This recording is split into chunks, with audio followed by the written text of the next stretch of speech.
Yeah, I got hat head. Bet you didn't think I'd have the balls to do a whole episode with hat head. Welcome back to Odd Man Sports. I'm your host, Brandon Perna. Free Perna! No, please, no. Where was I? Right, I am Brandon Perna. I'm also the host of That's Good Sports, another YouTube channel right here on YouTube. And recently, I was also involved in my very first media beef, which is kind of like a rap beef, but instead of potentially losing your life, you can lose Twitter followers, which can almost feel like the same thing, at least to me. I'll have more on how I squashed beef later in the show, as well as my homemade recipe for beef stuffed squash with the secret ingredient that just may surprise you. It's cinnamon. Also, with the 2021 class officially inducted into the Pro Football Hall of Fame in Canton, I'll look ahead at the prospective candidates for 2022. Oh God, could that be? Is it President of the Pro Football Hall of Fame, David Baker? No, oh Mom, go away.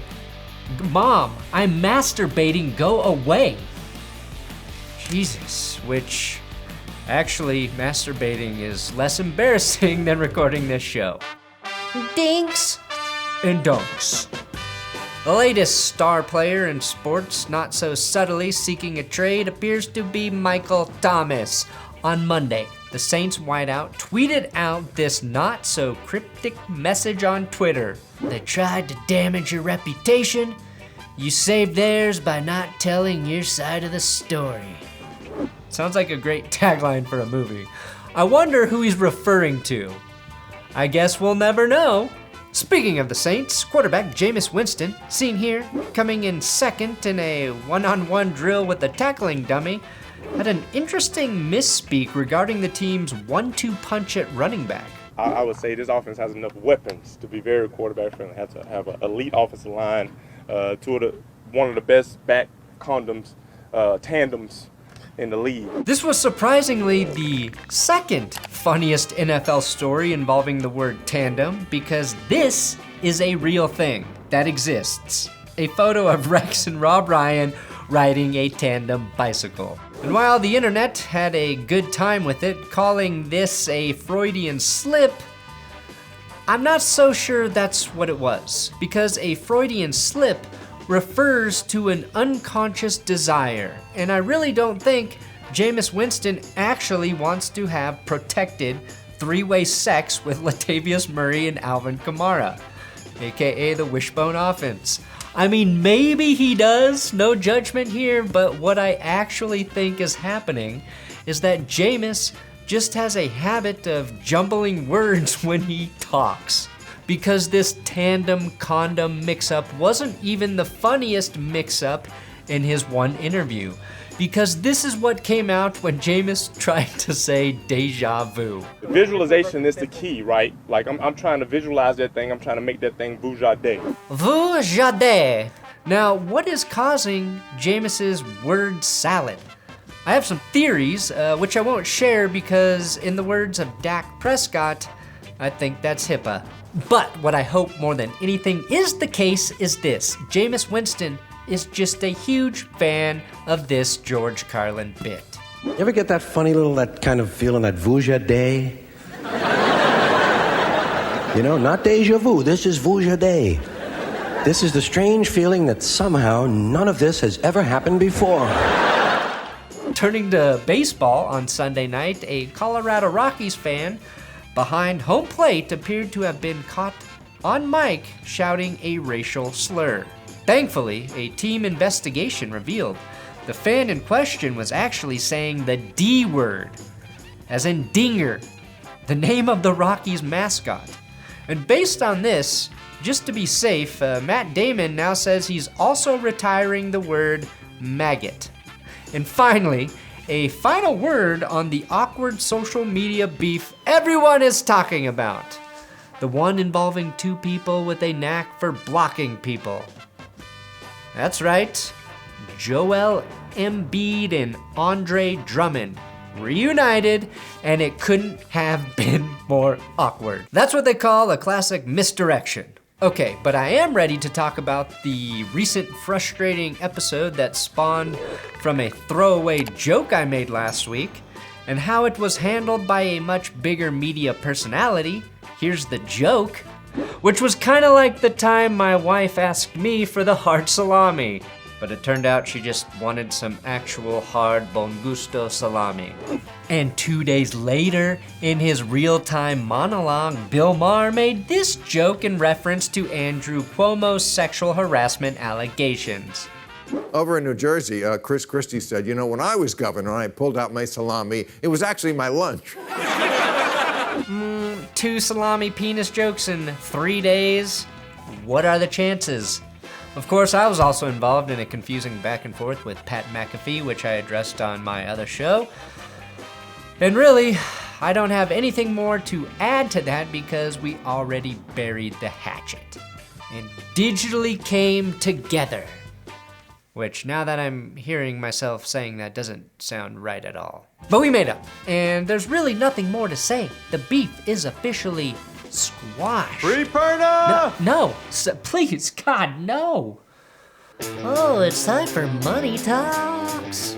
Now, a couple weeks ago, we covered the Cleveland Indians' recent name change to the Cleveland Guardians. But that name change that nobody likes has seemingly hit a roadblock. Good afternoon, I'm Dan DeRosa with 19 News Now. We want to have a talk about the Cleveland Guardians. Of course, the Cleveland Indians announced about a week and a half ago now that they intend to enter the 2022 season as the Cleveland Guardians. You may not have known, but there is a Cleveland Guardians roller derby team. I hate to break it to you, Dan, but as the host of a show called Odd Man Sports, I was very aware of the Cleveland Guardians roller derby team. What I didn't know was there was a Cleveland Indians baseball team. But please, go on. What we have seen play out since then has been clearly a trademark battle. It wasn't until 4 days after the announcement by the Cleveland Indians that they applied for a federal trademark to begin selling koozies, t-shirts, jerseys. And that reminds me of the time I made 10,000 Bob koozies featuring the former 1960s point guard, only to have the Celtics hit me with a cease and desist after I sold 3. Thanks, Grandma. So, comment below if you would like a free koozie. Free koozie! Okay, that one I'm going to allow.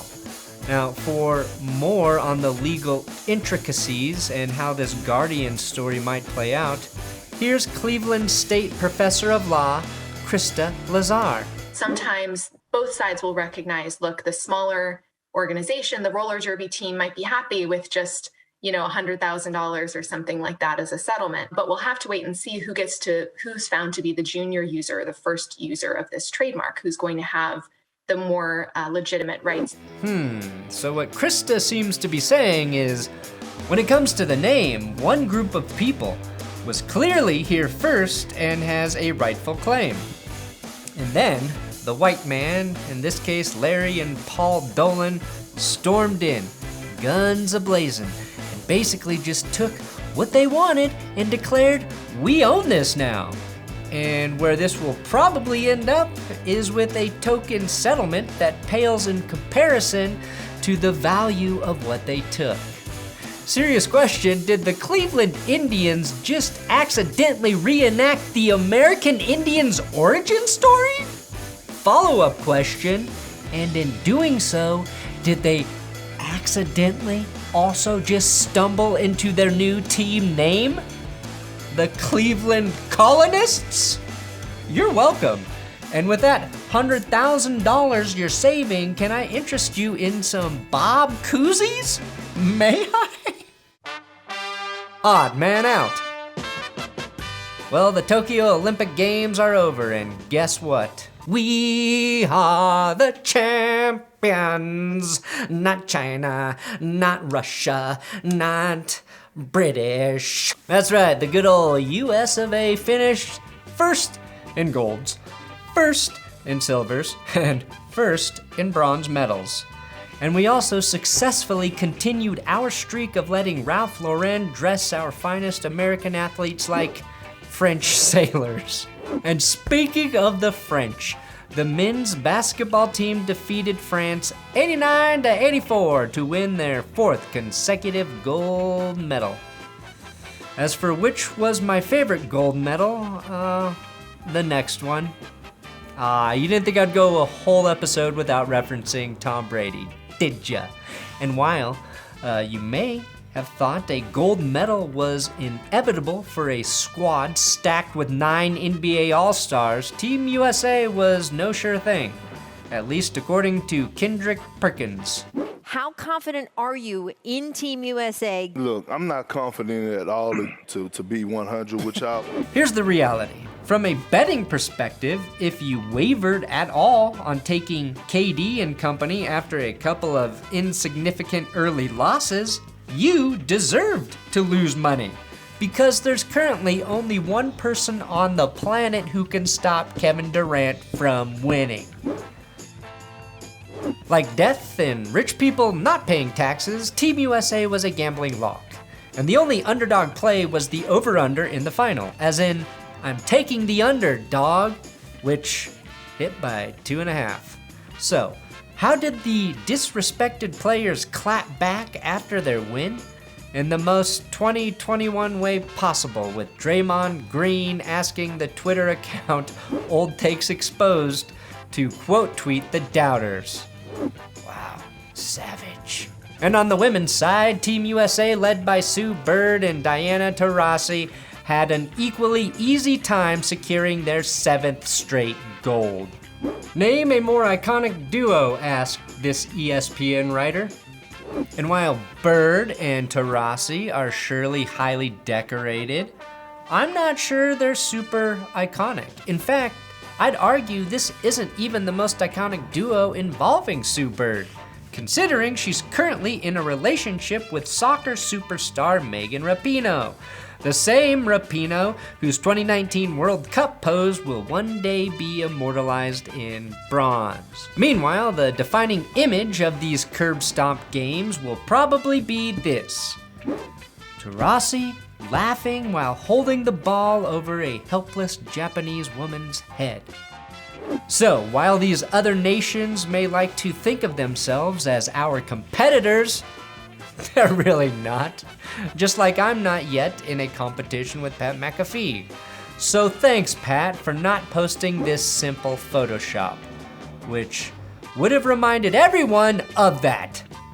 All right, that's it for today's show.